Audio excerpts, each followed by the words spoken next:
大家好，我是爱说真话的 Tiger。三星发布新款折叠屏已经半月有余，在这期间 ，Tiger 也拿到了一台，好好把玩了一番。今天 Tiger 将说说相对于 Z Fold 3、Z Fold 4在使用体验上有什么变化，以及 Z Fold 4在日常使用中的表现。在 Z Fold 4发布之后，大部分人都说这不像是 Z Fold 4，而是像 Z Fold 3S。毫无改进的折痕，几乎没有变化的外观，所升级的仅仅是一颗处理器。那么是这样的吗？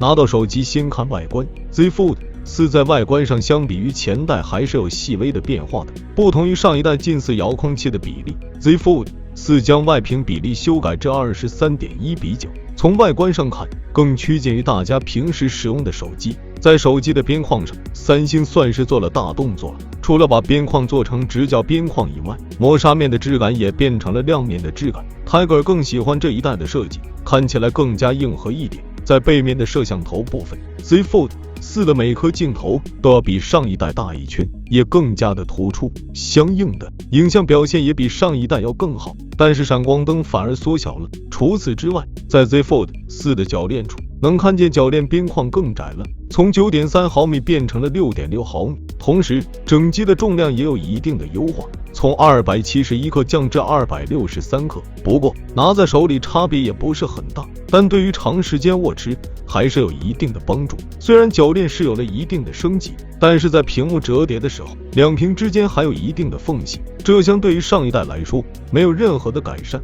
外屏方面，由于铰链的更新换代，外屏的屏占比获得了进一步提升。虽然都是 6.2 英寸，但是像素数从 832×2268 增加到 904×2316，显示效果更加透彻。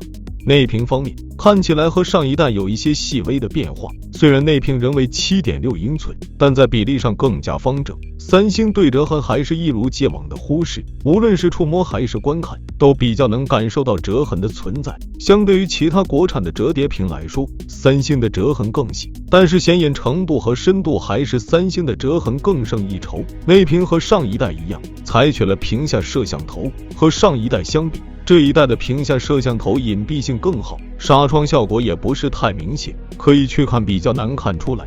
影像方面，3个摄像头都变大一圈，带来的影像变化还是蛮大的。除了超广角像素没有变化之外，主摄变成了5000瓦像素，长焦镜头降至1000瓦像素，但是从2倍长焦变成了3倍长焦，其中主摄和长焦都支持光学防抖。另外，三星还将上半年 S22 系列的超视觉夜拍系统带到 Z Fold 4中，夜晚拍摄的能力也得到了增强。对于折叠屏用户来说，性能并不是最先考虑的，而生产力或许是折叠屏用户优先考虑的点。在 Z Fold 4上，三星与谷歌合作，首发搭载 Android 12L 的 One UI 4.1.1 系统，除了惯有的分屏之外，还带来了类似于平板电脑的操作系统。在最下面一栏有着任务栏 Taskbar， 切换应用更加便捷。得益于 Galaxy Z Fold 4的可旋停铰链，三星为其配备了多种立式交互模式。除了双指滑动可以实现快速分屏之外，多角度悬停可以让折叠屏半折放在桌上，和平板的逻辑类似。当手机半折放置桌上时，底部的屏幕可以当作笔记本上的触摸板，滑动甚至可以出现鼠标。这些新的交互模式的出现，能不能提升生产力另说，可操作性确实是得到了巨大的提升。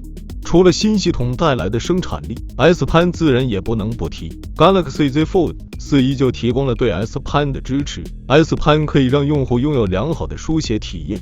性能方面，得益于骁龙8加的优异表现， Z Fold 4在处理多任务时不会出现发热、卡顿等状况。 Galaxy Z Fold 4最多可以同时开启8个应用，甚至可以做到2个人在一台手机上办公，高画质游戏也可以流畅运行。但重达263克的机身，谁都不会长时间使用 Z Fold 4玩游戏吧。以上这些便是 Tiger 在使用这么些天的 Galaxy Z Fold 4后的使用体验。总的来说，三星不像中国的手机厂商在折痕和铰链处发力，而是把发力点放在了生产力上面。因此相较于 Z Fold 3、Z Fold 4的变化看起来不是特别明显，这条路 Tiger 不好说对不对，但确实是一条行得通，也是大部分消费者选择的道路。好了，以上就是本期内容，欢迎您在评论区交流。想了解更多数码资讯，别忘了订阅关注 Tiger，我们下期再见。